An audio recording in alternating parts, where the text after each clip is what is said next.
Aita esandik, gauza beldurgarriren bat atorren susmoa zaukat. Madarikatua ezin ditiat bihurka ibiltzen diren piztiak ikusi ere egin. Ez dik jaramonik egin etorri duk. Motaka egingo diat. Eta bizer txiki hoiek heldu egin digute. Aizak, hau oso handia duk. Bo honezkero konturatuta zago, beraz, erasoiogun biok batera. Ez, itxaron, etzakiagu gurerik dakien oraindik. Bada espada kontu zibiliko gaitu.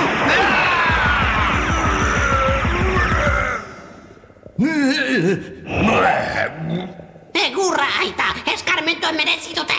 Bai, eman beldurrik gabe.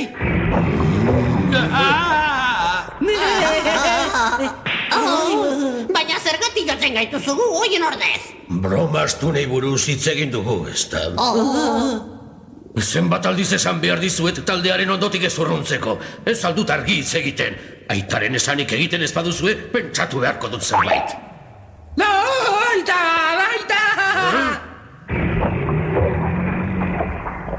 Barkaidazu, seme bihurriak dauzkat. Behar esten gauzaren bat egin dizuete. Ez, zertxo ere ez. Baina urbiltzen bazara leherarazi egingo zaitu tentzon.